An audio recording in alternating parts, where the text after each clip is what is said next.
پھیلا ہوا کاجل اور اس کی آنکھوں کا گلابی پن اس کی گہری آنکھوں کی خوبصورتی کئی گنا بڑھا چکا تھا۔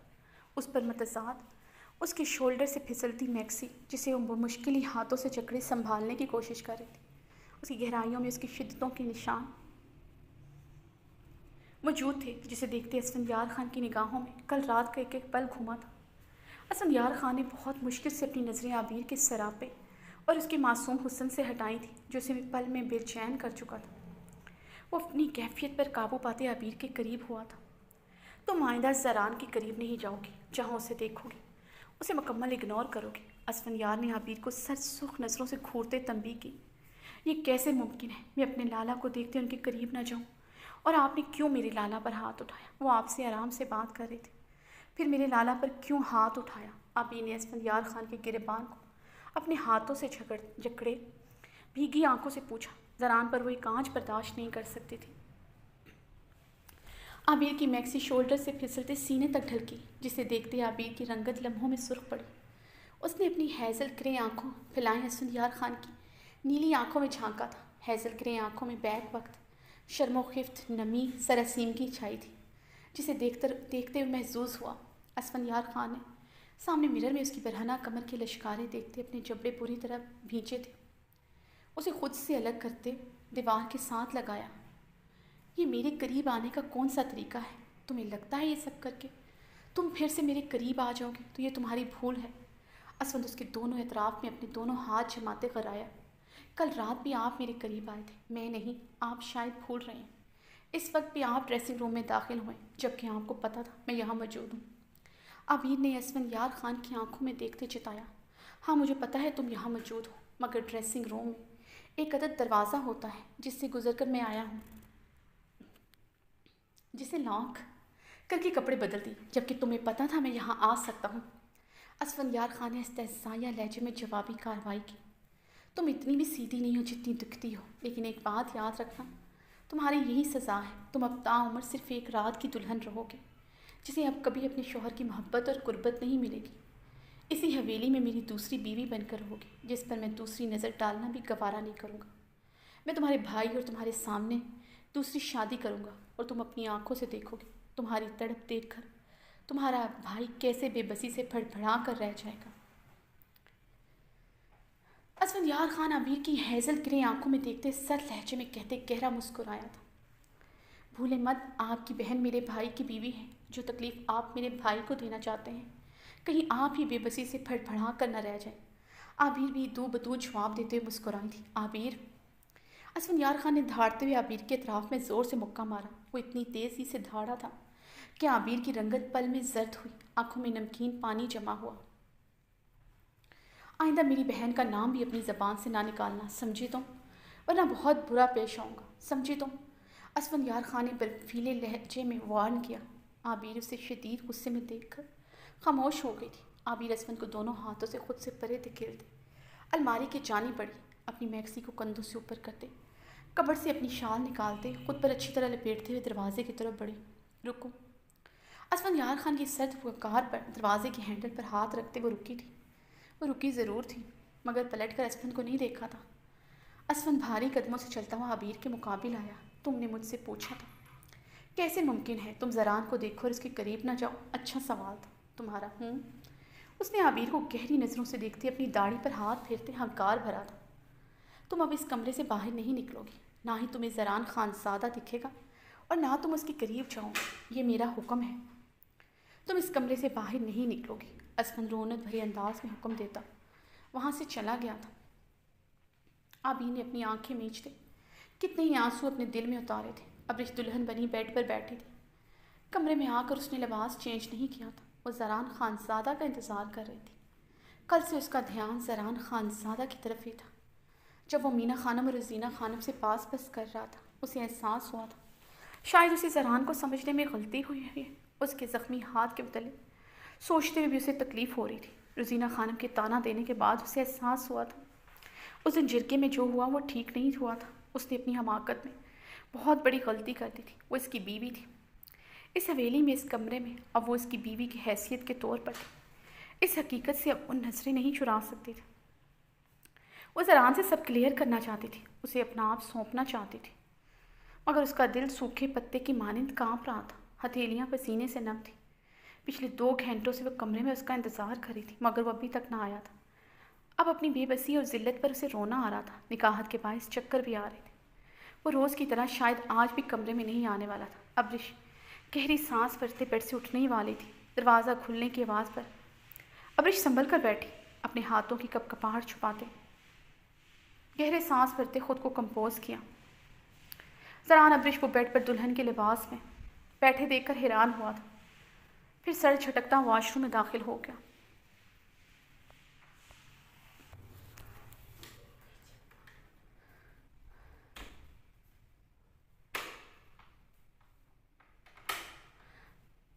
زران ابرش کو بیڈ پر دلہن کے لباس میں بیٹھے دیکھ کر حیران ہوا تھا، پھر سر جھٹکتا واش روم میں داخل ہو گیا۔ وہ کافی دیر بعد شاولیے وائٹ ٹراؤزر اور black half sleeves T shirt پہنے باہر آیا۔ وہ ابھی بھی بیڈ پر بیٹھی تھی۔ زران نے جبڑے بھیجتے ہوئے ابرش کو دیکھا، جو بیڈ پر کافی گھبرائی سی نظریں چکائے بیٹھی تھی۔ وہ غصے سے سرخ چہرے کے ساتھ اس کی طرف بڑھا، اپنے ہاتھ میں پکڑا ٹاول بیڈ پر اس کے قریب غصے سے پھینکا۔ گیلا ٹاول ابرش کے قریب آ کر گرا تو وہ ہڑبڑا کر رہ گئی۔ سراسیمگی سے نظریں اٹھا کر اس ستم گر کو دیکھا، جو آنکھوں میں شرارے لیے اسے دیکھ رہا تھا۔ یہ کیا نیا ناٹک ہے؟ کیوں بیٹھی ہو اس طرح؟ میرے سینٹیمنٹس، میرے اسٹیمنے کا مذاق اڑا رہی ہو یا مجھے آزما رہی ہو؟ زران اسے دیکھ کر مشتعل ہوتے چیخا تھا۔ زنان خانے میں اسے ایک نظر دیکھ کر جو اس کی حالت ہوئی تھی، وہ وہی جانتا تھا۔ کس طرح اس نے اپنی نظروں اور اپنے منہ سے اور جذباتوں کو کنٹرول کیا تھا۔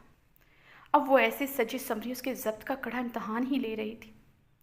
اسے تو یہی لگا تھا ابرش نے اب کپڑے بدل لیے ہوں گے، مگر وہ تو دلہن کے لباس میں پور سجی سمری بیڈ پر برجمان تھی۔ میں آپ کے جذبوں کا مذاق نہیں اڑا رہی، میں تو صرف آپ کا انتظار کر رہی تھی۔ ابرش نے بھیگی ہتھیلیاں مسلتے کپ کپاتے لبوں سے وضاحت دی۔ زران کا سرد رویہ اس کے جسم سے جان ہی نکال گیا تھا۔ کیوں انتظار میرا کر رہی تھی میرا؟ زران نے اسے کڑے تیوروں سے پوچھا، گھورتے۔ میں وہ ابرش نے گہرے سانس لیتے بے بسی سے زران کو دیکھا، جو اسے ابھی تک سر سپاٹ نگاہوں سے دیکھ رہا تھا۔ ابرش کی آنکھیں شدت گریہ سے بھیگ اٹھی۔ کیا وہ اتنا نہیں سمجھ پایا تھا؟ وہ دلہن کے لباس میں ابھی تک کیوں ہے؟ آپ کی مورے نے کہا تھا کہ میں آپ کو آپ کا حق دوں۔ ابرش نے بے مشکل ہی کہتے اپنی نظریں جھکائی تھی۔ اس سے زیادہ آسان لفظوں میں وہ اپنا مدعا بیان نہیں کر سکتی تھی۔ اس میں ہی اس کے عارض دب کر کندار ہوئے تھے۔ زران کا یہ سن کر پارا مزید ہائی ہوا۔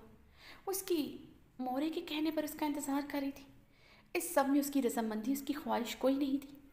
یہ سب کہتے ہوئے مجرموں کی طرح سر جھکائے بیٹھی تھی۔ اس دن جرگے میں تو گلا پھاڑ پھاڑ کر بکواس کر رہی تھی، تب تو کوئی شرم لحاظ نہیں آیا تھا۔ زران نے اپنی مٹھیاں سختی سے بھیجی۔ ابھی تک اس کے لفظ اس پر ہتھوڑے کی مانند برستے تھے۔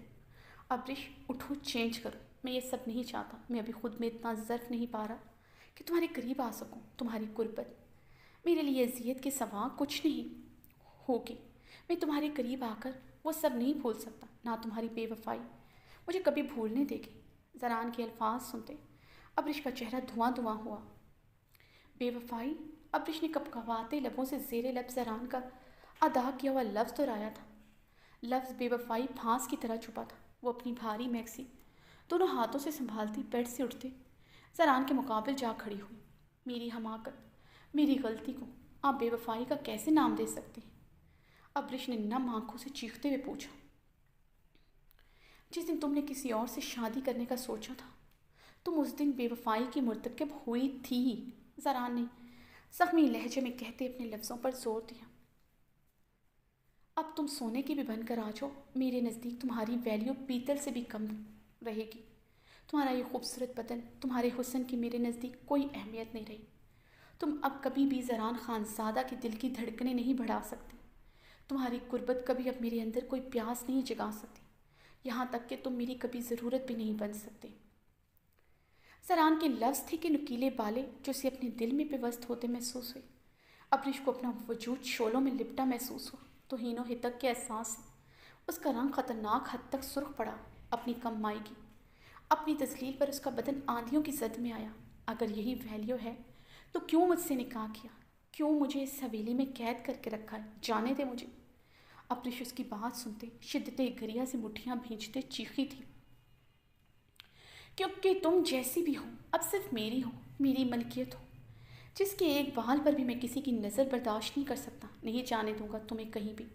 اب تم یہی رہو گی ہمیشہ ہمیشہ کے لیے، یہی تمہاری زندگی ہے، اسے قبول کر لو تو اچھا ہے تمہارے لیے۔ زران سپاٹ لہجے میں کہتے ڈریسنگ روم کی طرف بڑھا ہی تھا، ابرش تیز تیز قدموں سے چلتے اس کے مقابل آئی۔ سمجھ کیا رکھا ہے مجھے اس حویلی کی عورتوں کی طرح، جو آپ کا ہر ظلم سہے گی اور کچھ نہیں کہے گی؟ میں صرف آپ کی مورے کے کہنے کی وجہ سے اس رشتے کو آگے بڑھانا چاہتی تھی، ورنہ مجھے کوئی شوق نہیں ہے آپ جیسے سکھ مینٹلٹی والے انسان کے ساتھ رہنے کا، جو عورت کو اپنے پاؤں کی جھوٹی سمجھے۔ میں مجبور ہوئی آپ سے نکاح کرنے کو اپنے بھائی آہل کی وجہ سے، مگر اب اور نہیں برداشت کروں گی۔ آپ بھول رہے ہیں میں امریکہ کی شہری ہوں، آپ مجھے یہاں ایسے نہیں رکھ سکتے۔ اگر میں نے اپنی ایمبیسی فون گھما دیا تو خانزادہ فیملی کی کوئی عزت نہیں رہے گی۔ ابری زران کی شرٹ مٹھیوں میں دبوچتے ہزیانی انداز میں چیخی تھی۔ اتنے دنوں سے وہ یہ سب سہتے سہتے جس ذہنی دباؤ سے گزر رہی تھی، اس کا خود پر ضبط ختم ہوا تھا جیسے۔ آج زران کے حتک امیز لفظوں نے اس کے اندر لاوا انڈھیل دیا تھا۔ جب وہ اپنی غلطی مانتے اس کے آگے جھک رہی تھی، وہ اسے ٹھکرا کر اس کی تذلیل کر رہا تھا۔ اس سے یہ سب برداشت نہیں ہوا تھا۔ اپنی ناقدری، اپنی ذلت پر جیسے وہ اپنے ہوش و حواس کھو رہی تھی۔ بکواس بند کرو اپنی، ورنہ جان لے لوں گا تمہاری۔ زران اس کے ہاتھوں سے اپنی شرٹ چھڑواتا حلق کے بل دھاڑا۔ اس کی خوفناک دھاڑ پر ابرش کا دلہن بنا وجود زلزلوں کی زد میں آیا تھا۔ تمہاری ایمبیسی ابھی زران خانزادہ کو نہیں جانتی، نہ ہی ابھی تم جانتی ہو۔ جس دن جان جاؤ گی اونچی آواز میں بات کرنا تو دور کی بات میرے سامنے نظریں اٹھانا بھول جاؤ گے۔ غلطی سے بھی حماقت نہ کرنا، ورنہ زندہ زمین میں گاڑ دوں گا۔ اس کے دونوں بازوں پر اپنی آہنی انگلیاں پیوست کیے، اس کی کانچ سی بھیگی آنکھوں میں دیکھتے غرایا۔ ایک مرتبہ بھاگ کر یہاں سے حماقت کر چکی ہوں، کیا ہوا؟ یہیں لا کر میں نے تمہیں پٹخا ہے۔ اب کی بار زمین کی 7 تہوں میں تمہارا زندہ وجود گاڑ دوں گا۔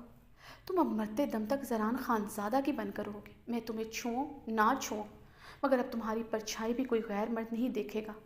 یہی رہو گے تم، یہی اب تمہارا مقدر ہے۔ زران نے اسے بیڈ پر بری طرح پٹخا تھا۔ وہ اوندے منہ بیڈ پر گرتے پھوٹ پھوٹ کر مادم قطع انداز میں روئی تھی۔ Now you will never able to show your beauty to other men's bloody woman۔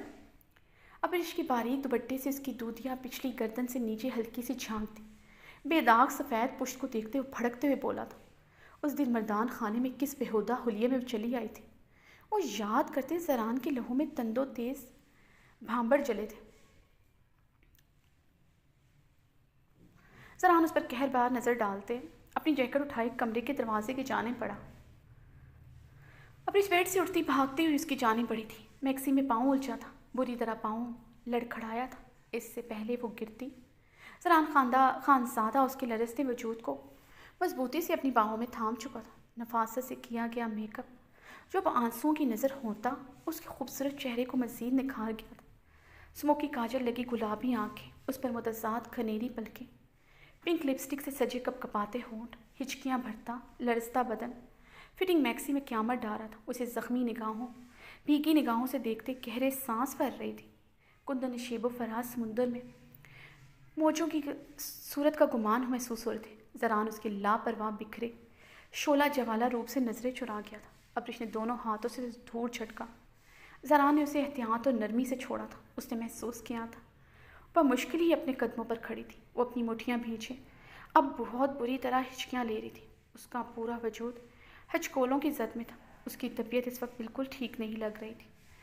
تم کتنے پارسا بن رہے ہو، یہی کہا تھا تم نے نکاح کی رات کو کہ تم کبھی میرے قریب نہیں آؤ گے۔ ابھی بھی یہی بول رہے تھے کہ تم خود میں ظرف نہیں پاتے کہ میرے قریب آ سکو، لیکن تم کم ظرف ہو زران خانزادہ۔ سنا تم نے، تم کم ظرف ہو۔ وہ اسے دور ہوتی چیخی تھی۔ تم کم ظرف ہو، وہ اس سے دور ہوتی چیخی تھی۔ ابرش کے قدم پھر سے لڑکھڑائے تھے۔ زران اسے سنبھالنے کے لیے آگے بڑھا ہی تھا، وہ ہاتھ کے اشارے سے سر نفی میں ہلاتے اسے روک چکی تھی۔ زران اس کے انداز پر لب بھیج کر اسے سر نگاہوں سے دیکھے گیا۔ تم میری بے ہوشی کا فائدہ اٹھا کر میرے قریب آ چکے ہو، اب صرف تم ناٹک کر رہے ہو، یہ ثابت کر رہے تم جیسا کوئی نہیں۔ میں اچھی طرح جانتی ہوں تم خان عورت کے بغیر نہیں رہ سکتے۔ بے ہوشی میں اپنی ہوس پوری کرتے ہو، جاگتے میں پارسا بن جاتے ہو۔ ابرش گلے میں ہاتھ رکھے ٹوٹے لفظوں سے ہچکیوں کے درمیان وہ مشکل بولتے چیخی تھی، تم ہوش میں ہو؟ کیا بکواس کر رہے ہو؟ میں تمہارے قریب نہیں آیا، اپنی زبان پر قابو پاؤ ابرش، آخری بار وارن کر رہا ہوں۔ ذرا نے انگلی اٹھائے تنبیہ کی تھی۔ جب تم میرے قریب نہیں آئے تو یہ سب کیا ہے بھی؟ ابرش نے اپنا نیکلس بے رحمی سے کھینچ کر اتارا تھا۔ اس طرح بے دردی سے کھینچنے پر اس کے چہرے کی رنگت کے ساتھ اس کی گردن بھی سرخ پڑی تھی۔ ابرش نے اپنی گردن کے نشان پر ہاتھ رکھا جہاں زران کا دیا ہوا بے رحم نشان ابھی تک موجود تھا۔ زران وہ نشان دیکھتا خاموشی سے لب بھینچ کر رہ گیا تھا۔ تم مجھے غلط کہتے ہو۔ تم نے کب میرے ساتھ اچھا سلوک کیا؟ تمہیں مجھ سے پیار ہو گیا، میں تمہاری ملکیت بن گئی، میری مرضی جانے بغیر مجھے زبردستی حویلی لے آئے، مجھے ایموشنلی بلیک میل کروا کر مجھ سے زبردستی منگنی کر لی۔ امریکہ سے آئی ہوئی لڑکی جس نے ساری عمر اپنی مرضی سے زندگی گزاری، اسے تم نے اپنی مٹھی میں قید کرنا چاہا، اور میں تمہاری بند مٹھی کو تمہارا دل سمجھ کر قید ہو بھی گئی۔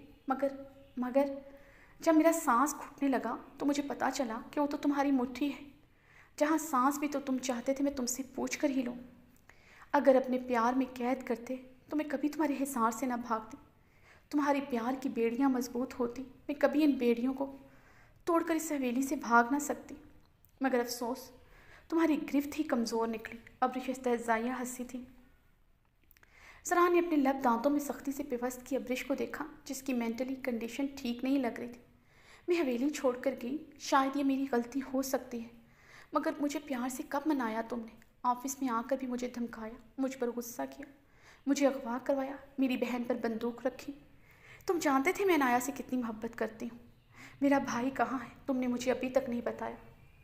تم اچھی طرح جانتے ہو میں صرف تم سے پیار کرتی ہوں، نشے میں تم سے محبت کا اقرار کیا، میرے لبوں سے تم نے اس رات زعیم اور اسفند کا نام کیا ایک بار بھی سنا؟ پھر کیسے مجھے بے وفا کہہ سکتے ہو؟ عورت کا دل تم مردوں کی طرح نہیں ہوتا جہاں نام بدلتے رہتے ہیں، تم جتنے بھی صفاق سے ہی، مگر اب مرتے دم تک تم ہی اس دل میں رہو گے۔ وہ اس کا گریبان مٹھیوں میں دبوچتے ہذیانی انداز میں چیخی تھی۔ زران نے نامحسوس انداز میں اس کی کمر پر اپنا ہاتھ رکھا تھا۔ اس کے بدن کے ارتعاش سے لگ رہا تو کسی بھی پل زمین بوس ہو جائے گی۔ مجھے یہاں لا کر تم لاپرواہ ہو گئے ہو، میں مروں جیوں تمہیں پرواہ ہی نہیں۔ میں نے کل صرف 2 لقمے لیے تھے، ابھی تک بھوکی ہوں، کسی نے مجھے نہیں پوچھا۔ تمہیں بھی میری پرواہ نہیں، تم سچ میں صفاق، اچھٹ، کموار، وحشی خان ہو۔ ابرش اس کی شرٹ تھامے ہچکیوں کے درمیان بول رہی تھی۔ یکدم وہ زران کی مضبوط باہوں میں جھول گئی تھی۔ شہرام کمرے میں داخل ہوا تو بہاریں کہیں نہیں دکھی تھی۔ شہرام اسے دیکھنے کے لیے ڈریسنگ روم میں داخل ہوا تو وہ وہاں بھی نہیں تھی۔ وہ لب بھینچتے ہوئے ڈریسنگ روم سے باہر آیا تھا۔ بہاریں کی ویڈنگ میکسی صوفے پر پڑی تھی، اس کی جیولری بھی ڈریسنگ ٹیبل پر پڑی تھی۔ شہرام نے غصے سے اپنے جبڑے بھینچ کر رہ گیا تھا۔ اس نے آج صبح سے رات کا کتنا انتظار کیا تھا، اسے دلہن کے لباس میں سجا سنورا دیکھنا چاہتا تھا، کیسے اس کے دیکھنے سے پہلے اپنا لباس تبدیل کر سکتی تھی۔ شہرام نے غصے سے واش روم کے بند دروازے کو گھورا۔ بہاریں کا نیکلس اٹھا کر اس نے واش روم کے بند دروازے پر دے مارا تھا۔ بیڈ پر بیٹھ کر سگریٹ سلگائے اپنا غصہ کم کرنے لگا۔ آدھا گھنٹہ گزر گیا تھا، بہاریں ابھی تک واش روم سے باہر نہیں آئی تھی۔ شہرام تشویش زدہ انداز میں بیڈ سے اٹھتا واش روم کی طرف بڑھا۔ واش روم کے دروازے کے ہینڈل پر ہاتھ رکھا تھا، وہ کھلتا چلا گیا تھا۔ خالی واش روم دیکھ کر شہرام پر حیرتوں کا پہاڑ ٹوٹا تھا۔ وہ اپنی گھنی مونچھوں پر ہاتھ پھیرتے اپنے کمرے سے نکلتا بہاریں کے کمرے کی طرف بڑھا۔ بہاریں کے روم کا دروازہ کھول کر دیکھا، وہ خالی تھا، وہ وہاں بھی نہیں تھی۔ بہاریں وہاں بھی نہیں تھی۔ شہرام کے خون میں ابال اٹھے تھے، شدید اشتعال سے ماتھے کی وینز ظاہر ہوئی تھی۔ شہرام نے اپنی پاکٹ سے موبائل نکال کر بہاریں کا نمبر ملایا جو اٹھایا نہیں گیا تھا۔ پک اپ دا کال ڈیم اٹ، آئی ول کل یو۔ شہرام بہاریں کا نمبر ڈائل کرتے ہوئے چیخا تھا۔ اب کی بار اس کی کال کاٹ دی گئی تھی۔ شہرام کا غصہ سوا نیزے پر پہنچا تھا۔ شہرام نے ایک بار پھر سے بہاریں کا نمبر ڈال کیا جو پھر سے کاٹ دیا گیا تھا۔ شہرام نے دانت پیستے پھر سے کال ملائی تھی جو پھر سے کاٹ دی گئی تھی۔ شہرام کی دماغ کی بھڑکتی رگیں بھڑک اٹھی تھی۔ شہرام نے فون اٹھا کر دیوار پر دے مارا تھا۔ If you were in front of me, definitely I would have taken your life. اگر تم میرے سامنے ہوتی یقیناً میں تمہاری جان لیتا۔ شہرام اپنا ماتھا سہلاتے ہوئے غرائے۔ ایک نظر زمین پر پڑے اپنے موبائل کو دیکھا جو ٹکڑوں میں تقسیم ہو چکا تھا۔ وہ غیظ و غضب سے دیوار پر مکہ مار کر رہ گیا تھا۔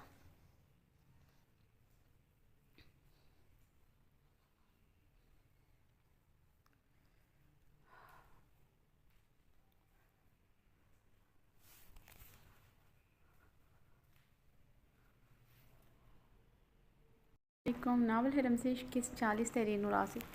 شہرام نے کمرے میں آ کر اپنے دوسرے موبائل سے بہارے کو کال ملائی جو بنا کسی توقف کے کاٹ دی گئی تھی۔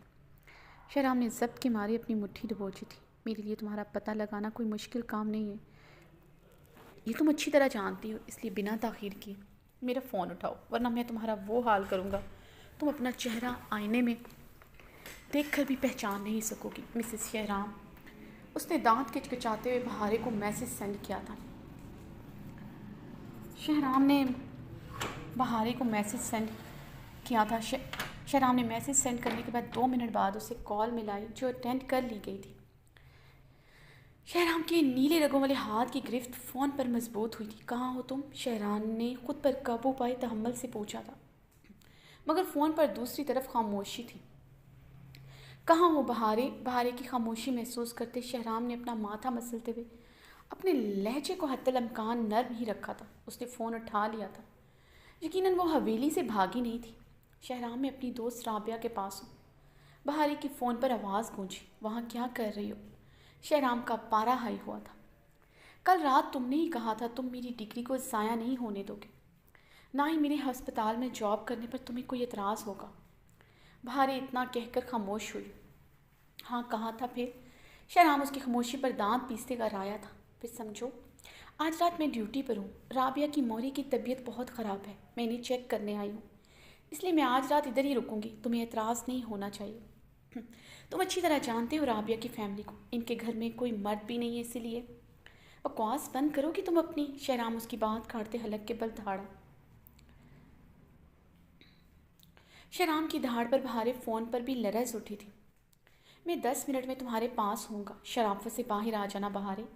تم نے مزید کوئی بحث یا بکواس کی، میں تمہارے ساتھ وہ سلوک کروں گا جس کی تم اصل میں مستحق ہو، اور تم کس سلوک کی مستحق ہو مجھ سے زیادہ تم اچھی طرح جانتی ہو، شہرام نے سرد و سپاٹ انداز میں کہتے فون بند کر دیا تھا۔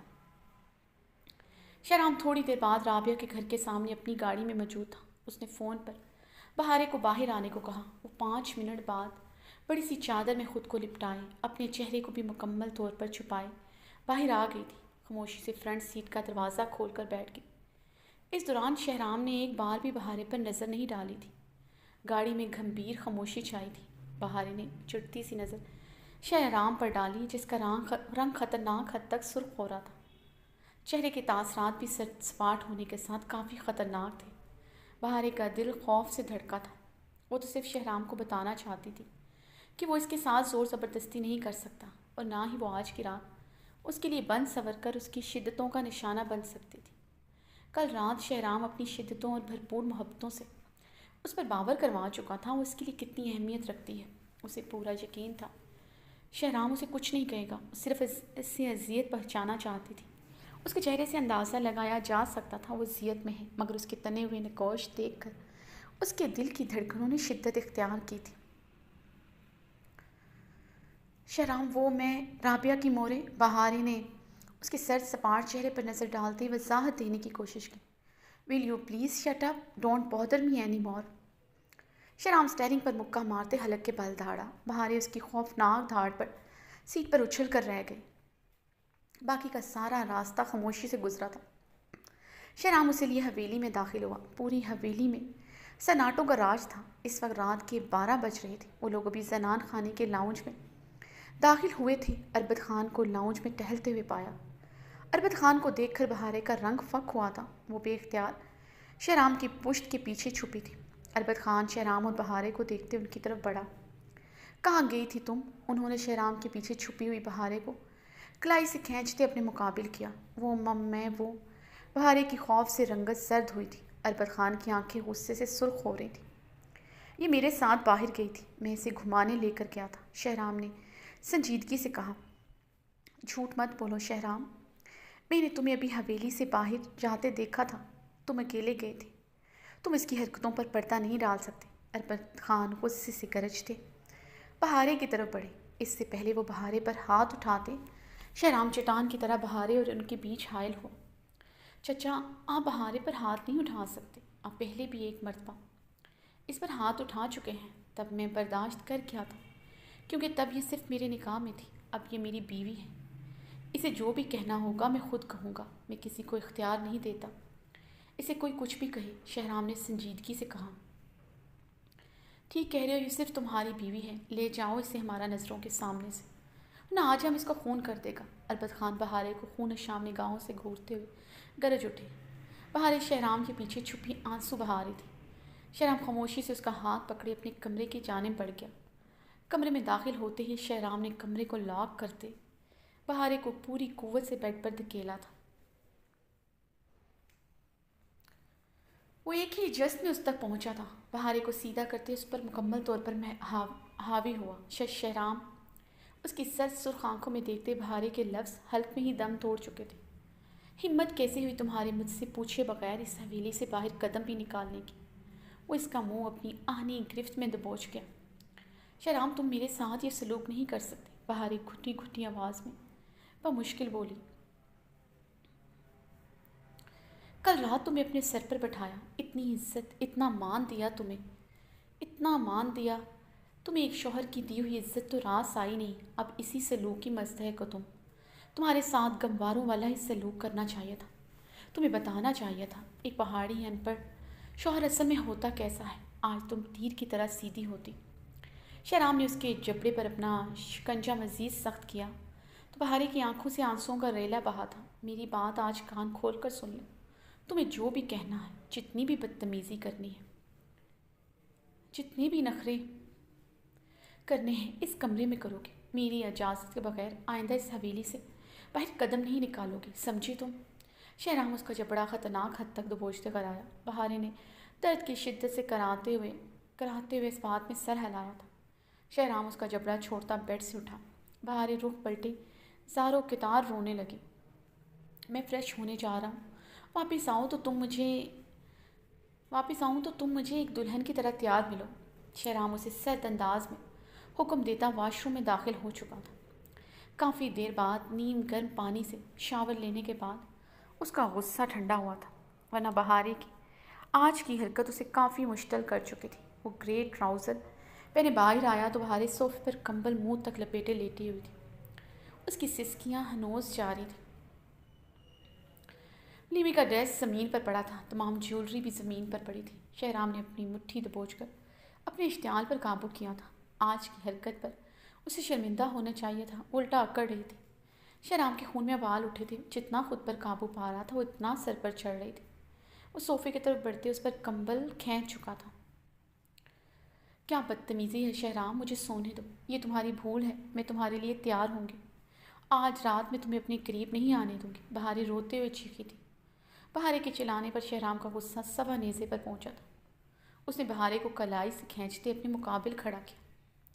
اگر تم یہ لباس نہیں پہنو گے میں تمہیں خود پہناؤں گا۔ میں نے سوچا تھا کہ آج رات بھی کل کی طرح تم سے نرمی برتوں گا، مگر مجھے یقین ہو چکا ہے تم انتہائی ڈھیٹ لڑکی ہو جس کا پیار اور نرمی سے کوئی واسطہ نہیں ہے۔ اگر تم نہیں چاہتی کہ بہارے میں تمہارے ساتھ جنگلیوں جیسا سلوک کروں، 2 منٹ میں یہ میکسی پہن کر دلہن کی طرح سج دج کر بیڈ پر پہنچو۔ وہ اس کی بازو کو جکڑے کر آیا۔ میں نہیں پہنوں گی، بہارے نے اپنی کلائی چھڑاتے ہوئے ضدی انداز میں کہا۔ اوکے، جیسے تمہاری مرضی۔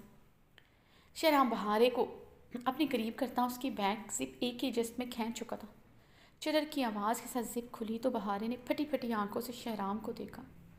شہرام یہ کیا کر رہے؟ بہارے کی رنگت سرخ پڑی تھی۔ تمہیں یہ میکسی پہنانے لگا ہوں، شہرام سنجیدگی سے کہتا۔ اس کی شرٹ کندھوں سے نیچے کھسکا چکا تھا۔ شہرام تمہیں بالکل شرم نہیں آئے؟ خبردار میرے ساتھ ایسی ویسی حرکت کی تو۔ بہارے نے اپنی شرٹ کندھوں سے اوپر کرتے لب کاٹتے تنبیہ انداز میں کہا۔ شہرام اس کی کمر میں ہاتھ ڈالتے اسے اپنے قریب مزید کھسکا چکا تھا۔ وہ شہرام کے چوڑے سینے سے آ ٹکرائی تھی۔ اس کے شرٹ لیس سینے سے ٹکرانے پر بہارے کی رنگت میں سرخیاں گھلی تھیں۔ مم میں خود پہن لوں گی، شہرام کی آنکھوں میں مستحکم بند دیکھتے لرزتے لبوں سے کہا۔ گڈ، آج رات میں تم سے اسی طرح کی فرمانبرداری کی امید رکھتا ہوں۔ اب بنا دیر کیے بالکل ویسے ہی تیار ہو جیسے تم آج سجی تھی۔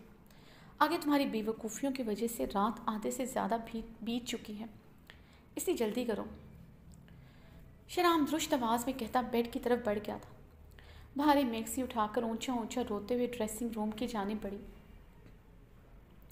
بہارے، ڈریسنگ روم کی ایکسٹرا چابی ہے میرے پاس۔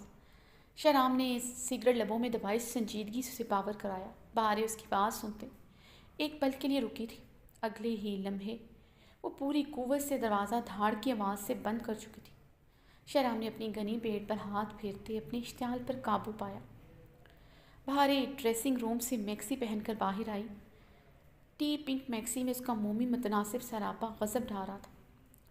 رونے کی وجہ سے اس کے گال اور ناک سرخ ہو رہے تھے۔ وہ بغیر دوپٹے کے شہرام کے سامنے ضدی انداز میں کھڑی تھی۔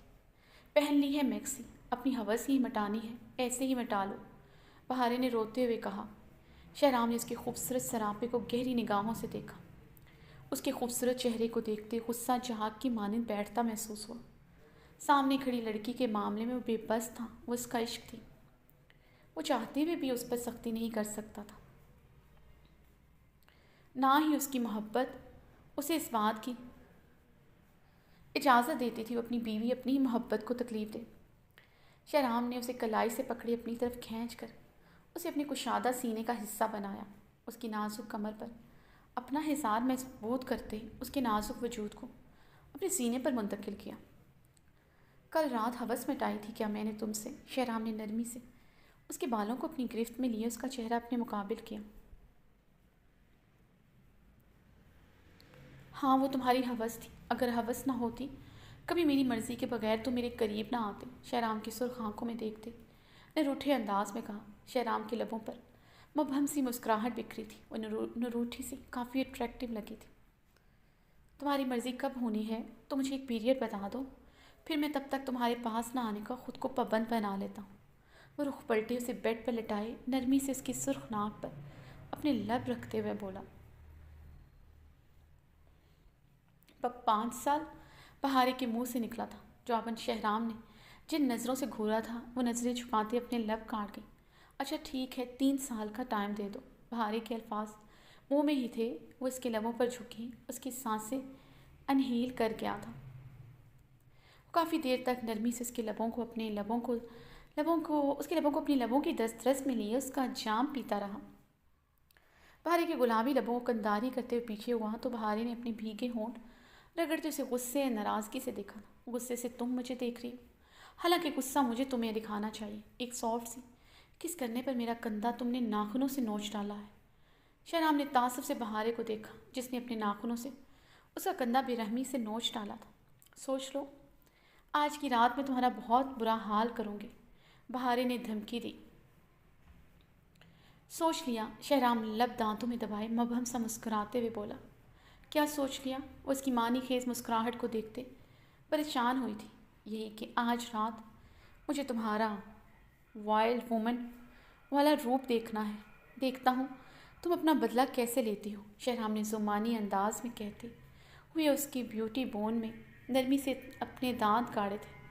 بہارے نے غصے سے اب کی بار جواباً شہرام کی گردن میں پورے قوت سے اپنے دانت گاڑ دیے، مگر اگلے ہی لمحے وہ سرخ پڑی تھی۔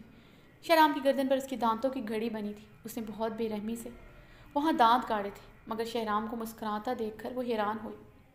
میری جان، ایسی حرکتیں کرو گی تو کیسے دور رہوں گا تم سے؟ وہ مدہوشی کے عالم میں بولتا اس کے بھیگے عارض پر اپنے لب نرمی سے رکھتے چلا گیا۔ بہارے کی مزاحمت دیکھتے وہ اس کی کلائیاں اپنی آنجی شکنجے میں لاک کر چکا تھا۔ سوری میری جان، تمہیں 3 سال تو کیا 3 منٹ کا بھی ٹائم نہیں دے سکتا، کیونکہ میں اب تمہارے بغیر ایک پل بھی نہیں رہ سکتا۔ شہرام اس کی آنکھوں میں دیکھتے گھمبیرتا لہجے میں بولا۔ شہرام کی جسارتیں بڑھ رہی تھیں، بہارے کی سانسیں اٹک رہی تھیں۔ شہرام نرمی سے اس کی میکسی کی زپ کھولتے اسے کندھوں سے نیچے کھسکائے اس کی گردن پر جنون خیزیاں رقم کرنے لگا۔ مدہوش ہوتے اس کی کلائیوں پر اپنی گرفت نرم کر چکا تھا۔ اس کے لب دیوانہ وار اس کے پورے بدن پر محو رقص تھے۔ میں تم سے کبھی بات نہیں کروں گی شہرام، میں اپنی دوست کے گھر اس کے مورے کو چیک کرنے گئی تھی، مگر تم نے مجھ پر جس طرح غصہ کیا مجھ پر چلائے میں کبھی نہیں بھولوں گی۔ بہارے نے اس کی بے لگام جسارتوں کو لگام لگانے کی کوشش کرتے پوری قوت سے چیختے اسے خود سے دور جھٹکا۔ اس کے چیخنے پر ساری خماری بھگ سے اڑی تھی۔ وہ اس کے جھٹکنے پر اس کے جھٹکنے پر غصہ پوری قوت سے اودھ کر آیا تھا۔ ہمیشہ کی طرح اس کی نرمی کا پھر سے ناجائز فائدہ اٹھا رہی تھی۔ تم آئندہ کبھی میری اجازت کے بغیر اس حویلی سے باہر نکلی تو صرف چلاؤں گا یا غصہ نہیں کروں گا، پھر تمہیں اس طریقے سے ہی سمجھاؤں گا جو تمہیں سمجھ آتا ہے۔ شہرام نے اسے سخت نظروں سے دیکھتے وارن کیا۔ کیا کرو گے تم؟ کیا کر سکتے ہو؟ یہی کرو گے نا؟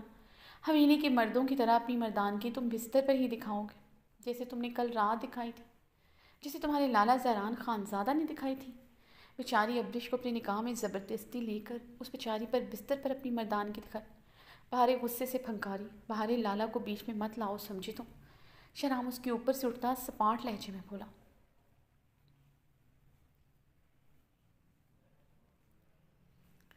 کیوں نہ لاؤں تمہارے لالا کو؟ میں نے خود تمہارے لالا کی حیوانیت کے نشان دیکھے تھے۔ تم اور تمہارے لالا ایک ہی جیسے ہو۔ میرے لالا کو مارنے والے قاتل کا ساتھ دیا۔ میرا دل کرتا ہے تمہارے لالا کو جان سے مار ڈالوں۔ بہارے اٹھتے ہوئے چیخی تھی۔ بہارے، شہرام کا ہاتھ بلند ہوا تھا۔ بہارے نے پھٹی پھٹی نگاہوں سے بے یقینی سے اسے دیکھا، جس کا چہرہ ضرب سے سرخ پڑ رہا تھا۔ شہرام اپنے ہاتھ کی مٹھی بھیجتے پہلوں میں گراں چکا تھا۔ تم یہ سب بکواس اس لیے کر رہی ہو تاکہ میں تمہارے قریب نہ ہوں۔ تم اس میں کامیاب ہو چکی ہو۔ اس وقت تمہارا حسین چہرہ مجھے انتہائی بدصورت لگ رہا ہے۔ تم اس قابل ہی نہیں ہو تم پر میں اپنا پیار نچھاور کروں۔ وہ اس کے قریب ہوتا اس کے شانوں پر دباؤ ڈالتے کر آیا۔ ایک بات یاد رکھنا بہارے، میں تمہیں پہلے بھی کہہ چکا ہوں، آخری مرتبہ وارن کر رہا ہوں، جتنی بدتمیزی کرنی ہے مجھ سے کرنا، مگر میرے لالا، میرے مورے کے متعلق تم نے کبھی بھی ایک لفظ منہ سے نہ نکالنا۔ میں تمہاری زبان کھینچ ڈالوں گا۔ تم نے ابھی تک صرف شہرام خانزادہ کا پیار ہی دیکھا ہے، لیکن آئندہ تم نے کچھ بھی میرے لالا کے متعلق کہا، میں وہی تمہارا حال کروں گا جو اب کول تمہارے حویلی کی عورتوں کا ہوا ہے۔ وہ اسے پیچھے کو دھکیلتا بیڈ سے اٹھتا، اپنی شال اور گاڑی کی چابیاں اٹھائے کمرے سے نکل گیا تھا۔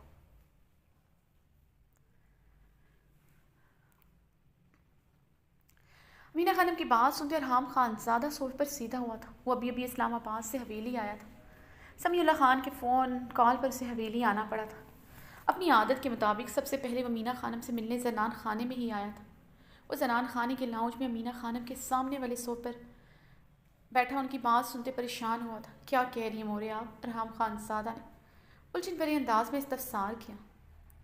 یہ تو خوشی کی بات ہے ارحام، تم کیوں پریشان ہو رہے ہیں؟ فرشتے کا قسمت کھل گیا ہے۔ لڑکا والوں نے بہت عاجزی اور احترام سے تمہارا داجی سے فرشتے کا ہاتھ مانگا ہے۔ حاکم خان کا بیٹا حیدر خان، جو اسی سال اپنے علاقے سے الیکشن جیت کر علاقہ کا چیئرمین بنا ہے، سب سے بڑا بال لڑکا کنوارا ہے۔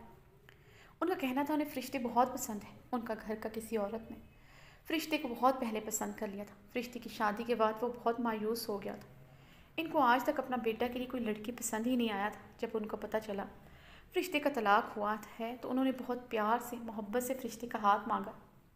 حق مہر میں وہ اپنی زمینیں فرشتے کے نام لکھنے کو تیار ہے۔ حاکم خان تمہارا داجی کا بہت عزت کرتا ہے، تمہارا بھی بہت تعریف کرا تھا۔ بہت مان اور عزت سے فرشتے کا رشتہ مانگ کر گئے ہیں۔ ارحام خان نے مینا خانم سے ساری تفصیل سنتے پر سوچ انداز میں سر ہلایا۔ حیدر خان کو پرسنلی طور پر بھی جانتا تھا، ایک دو بزنس پارٹیز میں اس سے ملاقات ہوئی تھی۔ وہ واقعی میں ایک بہت اچھا انسان تھا۔ ہم چاہتا ہے تم لڑکا والوں کا گھر بار دیکھا، لڑکا سے مل لو، پھر کوئی فیصلہ لے لیتے ہیں۔ ویسے تو تمہارا داجی، تمہارا کاکا اس رشتے کے لیے حامی بھر چکا ہے، مگر تمہارا رضامندی ضروری ہے۔ فرشتے کا بڑا بھائی تو تم ہے، آخری فیصلہ تو تم نے کرنا ہے، امینا خانم نے کہا۔ ٹھیک ہے، میں مل لیتا ہوں۔ کیا آپ نے فرشتے سے اس کے متعلق پوچھا ہے؟ جو بھی فیصلہ ہوگا فرشتے کی رضامندی پر ہی ہوگا، ارحام نے امینا خانم کو دیکھتے سنجیدگی سے کہا۔ ارحام، تم جانتا ہے فرشتے بہت معصومہ اور معصوم ہے۔ اس معصوم نے کیا کہنا ہے، اس کا فیصلہ تم نے ہی کرنا ہے۔ ہم لڑکا کے گھر کی عورتوں سے ملا ہے، سب بہت اچھا ہے، فرشتے کے لیے اس سے بڑھ کر رشتہ نہیں ہو سکتا، لیکن پھر بھی آپ اس سے ایک بات پوچھ لیں، میں اس کی مرضی کے بغیر کچھ نہیں چاہتا۔ ارحام سنجیدگی سے کہتا صوفے سے اٹھا تھا۔ ارحام، وہ تو ہم پوچھ لے گا، مگر اس سے پہلے ہم چاہتا تھا تم لڑکا کے گھر جا کر سب سے مل لو، انہیں اچھی طرح پرکھ لو، تم حور کو بھی اپنا ساتھ لے کر جاؤ۔ مینا خانم نے صوفے سے اٹھتے ارحام کا چہرہ بغور دیکھا، جہاں اس بات سے ناگواری چھائی تھی۔ حور کا کیا کام؟ ارحام نے بویں اچکائے استفسار کیا۔ ارحام، وہ تمہارا بیوی ہے، اس گھر کا بہو ہے، فرشتے کی خاطر تمہیں اس کو ساتھ لے کر جانا ہی ہوگا۔ اس گھر کی عورتوں سے ہم مل چکا ہے، حور بھی تمہارا بیوی کے طور پر مل چکا ہے۔ ان کو حور بہت پسند آیا، وہ خاص طور پر حور کو اپنا گھر آنے کو کہہ کر گیا ہے۔ امینہ خانم کی بات پر ارحام کی پیشانی پر بل نمودار ہوا تھا۔ حور بہت پسند آئی ہے، یہ الفاظ سخت زہر لگے تھے۔ اس کو اچھی طرح سمجھا کر لے کر جانا، وہاں کوئی بھی ایسا ویسا بات نہ کرے، ہم بھی چلتا تمہارا ساتھ، مگر ہمارا طبیعت کچھ ٹھیک نہیں ہے، ہم چاہتا ہے تم کل ہی حیدر خان سے مل لو۔ امینہ خانم کے انداز میں فرشتے کے لیے پریشانی دیکھ کر وہ مبہم سا مسکرایا تھا۔ انہوں نے ایک ماں کی طرح ان دونوں کو پالا تھا۔ فرشتے کے لیے وہ دن رات پریشان رہتی تھی، وہ فرشتے کو لے کر ضرورت سے زیادہ حساس ہو رہی تھی، اس لیے عجلت کا مظاہرہ کر رہی تھی۔ ٹھیک ہے، لے جاؤں گا، آپ پریشان نہ ہوں، وہ کچھ بھی ایسا ویسا نہیں کہے گی، ارحام نرمی سے کہتا اپنے کمرے کی جانب بڑھ گیا۔ ارحام خان زادہ کمرے میں داخل ہوا تو کمرے میں نیم اندھیرا چھایا تھا۔ شدید سردی کی وجہ سے کمرے کا آتش دان چل رہا تھا۔ کمرے میں ہلکی سی مدھم سی سائل لیمپ کی روشنی بھی جل رہی تھی۔ ارحام نے اپنی شال اتارتے صوفے پر رکھی۔ ارحام کے قدم بے اختیار بیڈ کی طرف بڑھے تھے جہاں وہ نازک مومی وجود سو رہا تھا۔ وہ اپنی بے اختیاری پر حیران ہوا تھا، اتنے دنوں سے اس کی نفرت میں سلگ رہا تھا، مگر کمرے میں داخل ہوتے ہی سب سے پہلے اس کی آنکھیں اسے ہی دیکھنے کو متلاشی تھیں۔ وہ بغیر کمبل کے ایک تکیہ سینے کے ساتھ لپٹائے کروٹ کے بل لیٹی گہری نیند سو رہی تھی۔ ارحام کچھ پر اس کی معصومیت بھرے حسین چہرے کو دیکھتا رہا۔ تکیے کے ساتھ اسے لپٹے دیکھ کر اس کی پیشانی پر ننھا سا بل نمودار ہوا تھا۔ وہ ہاتھ بڑھا کر تکیہ اس سے علیحدہ کر چکا تھا۔ یہ ایک بے اختیاری عمل تھا۔ وہ تکیے کے ساتھ جس طرح لپٹی تھی وہ ارحام خان زادہ کو کچھ خاص پسند نہیں آیا تھا۔ حور نے ہلکا سا کسمساتے ہوئے آنکھیں کھولی۔ ارحام کو اپنے سامنے دیکھ کر وہ ہڑبڑاتے ہوئے اٹھ کر بیٹھی تھی۔ وہ ارحام خان زادہ کو کچھ خاص پسند نہیں آیا تھا۔ حور نے ہلکا سا کسمساتے ہوئے آنکھیں کھولی۔ ارحام کو اپنے سامنے دیکھ کر وہ ہڑبڑاتے ہوئے اٹھ کر بیٹھی تھی۔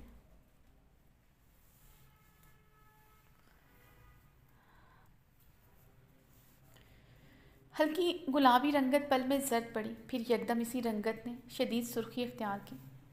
ارحام نے دلچسپی سے اس کی بدلتی رنگت کو دیکھا تھا۔ اس کے تاثرات اسے محسوس کر چکے تھے۔ وہ سفید سلک کی سلیو لیس گہرے گلے والی نائٹی میں ملبوس تھی جو صرف گھٹنوں تک آتی تھی۔ حور خفت کے مارے اب نظریں بھی نہیں اٹھا رہی تھی۔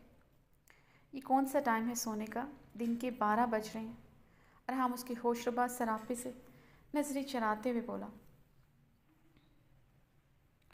نظریں بار بار بھٹک کر اس کے چہرے سے ہوتی اس کے نازک سراپے پر ٹھہر رہی تھیں۔ میری طبیعت ٹھیک نہیں تھی، مجھے ٹائم کا اندازہ نہیں ہو سکا۔ حور نے نظریں جھکائے ہی جواب دیا۔ یہ کس حلیے میں ہو؟ کچھ تو شرم ہونی چاہیے۔ کمرے کا دروازہ بھی لاک نہیں تھا۔ سفید سلک نائٹی میں اس کا نازک سانچے میں مومی سراپا قیامت ڈھا رہا تھا۔ اب کی بار اس کی بدن کی رونائیوں کو قہربار نگاہوں سے دیکھتے درستگی سے کہا۔ حور کو سلیو لیس نائٹی میں دیکھ کر اسے بالکل اچھا نہیں لگا تھا۔ کمرے میں کوئی بھی ملازمہ، کوئی بھی گھر کی خواتین آ سکتی تھی۔ اس حلیے میں گھر کی کوئی خواتین یا ملازمہ بھی اسے دیکھے کہاں گوارا تھا۔ اس لڑکی کو دیکھ کر ایک ہی جذبہ پوری شدت سے اس کے اندر سرایت کرتا تھا، وہ تھا حق ملکیت۔ مم، میری طبیعت ٹھیک نہیں تھی، میڈیسن لی تھی رات، گھبراہٹ کے باعث مم میں نے گاؤن اتار دیا، اس کے بعد مجھے کچھ پتہ نہیں چلا کب نیند آ گئی، حور نے فقر رنگت کے ساتھ شرمندگی سے بتایا۔ ارحام نے اس کا چہرہ بغور دیکھا جو بخار کی وجہ سے شدید سرخ ہو رہا تھا۔ اس کے چہرے سے اندازہ لگایا جا سکتا تھا وہ تیز بخار میں پھنک رہی ہے۔ اب تو طبیعت ٹھیک ہے تمہاری؟ ارحام اس کی ظاہری نکاحت زدہ حالت دیکھتے ہوئے انجان بن گیا تھا۔ جی۔ حور نے ایک نظر ارحام کو دیکھا جو سر سپاٹ نظروں سے اسے ہی دیکھ رہا تھا۔ ٹھیک ہے میری طبیعت، حور نے نظریں جھکائے ہی جواب دیا۔ جب سامنے کھڑے ستمگر کو پرواہ نہیں تھی تو وہ کیوں کر اپنی طبیعت کا واویلا کرتی؟ یہاں کون تھا اس کے نخرے اٹھانے والا؟ ناز نخرے اٹھانے والا باپ تو تھا نہیں جو اس کے ذرا سے چھینکنے پر ہی اپنی بزنس میٹنگ کینسل کر کے آ جاتا۔ حور کی آنکھیں پل میں بھینگی تھی۔ پاپا؟ اس کی گلابی لبوں نے سنگوشی میں جنبش کی۔ ارحام اس کے لبوں سے لفظ پاپا سنتے چونکا تھا۔ حلیہ درست کرو، میرے لیے چائے لے کر آؤ۔ ارحام درست انداز میں حکم دیتا واش روم کی جانب بڑھا۔ حور اپنے چکراتے سر کو تھامتے بیڈ سے اٹھی۔ جس دن سے ارحام کے کہنے پر اس نے اپنے ڈاکومنٹس چلائے تھے، اس دن سے اس نے سب سے زیادہ یاد اپنے پاپا کو کیا تھا۔ ان کی خواہش تھی وہ ورلڈ کی بیسٹ سرجن بنے۔ بخار کی شدت اور کچھ ارحام کو اپنے سامنے دیکھ کر اس کے حواس سلب ہوئے تھے، اس لیے ایسے ہی بکھلائے سے انداز میں دروازے کی جانب بڑھی۔ ارحام ایک ہی جست میں اس تک پہنچتے اسے دروازے کے ساتھ غصے سے دھکیل گیا۔ حور کی کمر دروازے کے ساتھ بری طرح لگی۔ درد کی لہر کمر سے اٹھتے پورے بدن میں سرایت کر گئی۔ کہاں جا رہی؟ ارحام نے اسے خون اشام نگاہوں سے گھورتے ہوئے پوچھا۔ آپ کے لیے چائے بنانے۔ حور نے کمر میں اٹھتے درد کو لب کچلتے دبایا۔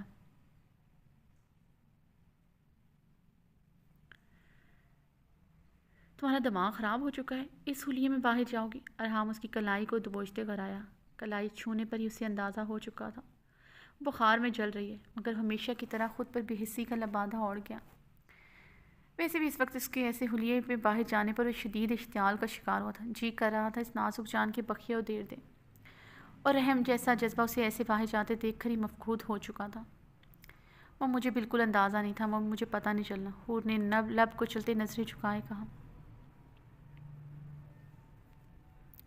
اپنا حلیہ درست کرو پھر باہر جانا۔ آج تو معاف کر رہا ہوں، آئندہ غلطی سے بھی ایسی غلطی نہ کرنا۔ ارحام اس پر سلکتی نظر ڈالتا واش روم کی جانب بڑھ گیا تھا۔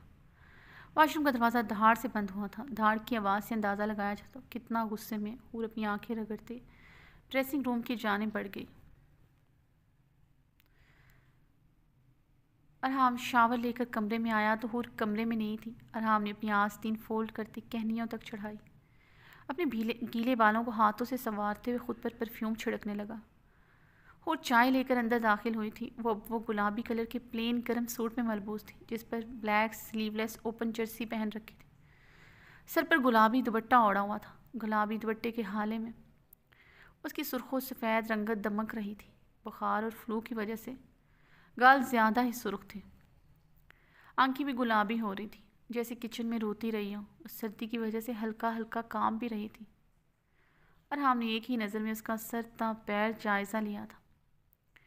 ارحام اسے گہری نظروں سے دیکھتا صوفے کی جانب بڑھا۔ صوفے کی پشت کے ساتھ ٹیک لگائے ایک بار پھر سے اس کے چہرے کو بغور دیکھا تھا۔ اس کی نظریں گہرائی سے اس کی ایک ایک نقش کو کھوج رہی تھیں۔ دل ہی دل میں وہ پوری سچائی سے اعتراف بھی کر رہا تھا، اس سے حسین چہرہ اس نے کائنات میں کسی کا نہیں ہو سکتا۔ اور اس کی نظروں کی گہرائی سے پزل ہوئی تھی۔ ہاتھ میں چائے کا کپ لرزا تھا، جس پر اپنی گرفت مضبوط کرتے وہ ارحام کی طرف بڑھی۔ آپ کی چائے؟ حور نے کپ ارحام کی طرف بڑھایا۔ ٹیبل پر رکھ دو۔ اس کے ہاتھوں کی لرزش کو بغور دیکھتے ارحام نے کہا۔ حور کپ ٹیبل پر رکھتے ہوئے جانے لگی تھی، اس کی کلائی ارحام کی آہنی گرفت میں آئی۔ یہ کیا ہوا ہے؟ ارحام نے اس کی ہتھیلی کو دیکھتے کہا، جو سرخ ہو رہی تھی، جس پر آبلہ سا پڑا تھا۔ آپ کی چائے بناتے وقت گرم ساس پین میرے ہاتھ پر الٹ گیا، گرم گرم چائے میری ہتھیلی پر گر گئی۔ حور نے بھیگے لہجے میں سسکتے ہوئے بتایا۔ اس کا ہاتھ بہت بری طرح جلا تھا، ہاتھ کی جلد جیسے اتر گئی تھی۔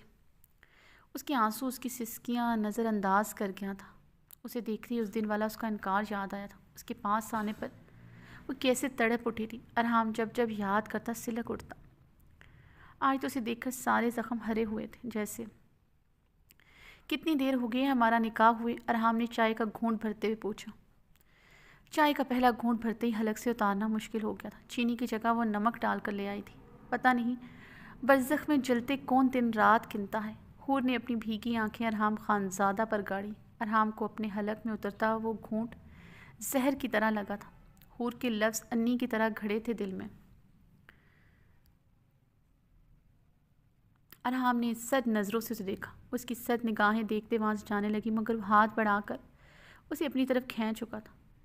حور کی سرخ رنگت میں زردیاں سی گھلی تھی۔ اس کی رنگت میں زردی گھلتی محسوس کرتے ہوئے زائیہ مسکرایا تھا۔ برزخ میں جلنا کیا ہوتا ہے ابھی میں نے تمہیں محسوس ہی نہیں کروایا۔ ایک دن بھی تمہیں جلنا پڑتا نہ تو تمہاری زبان لفظ ادا کرنا بھول جاتی۔ وہ اس کے گال پر اپنی کھردری انگلی ٹریس کرتا بولا۔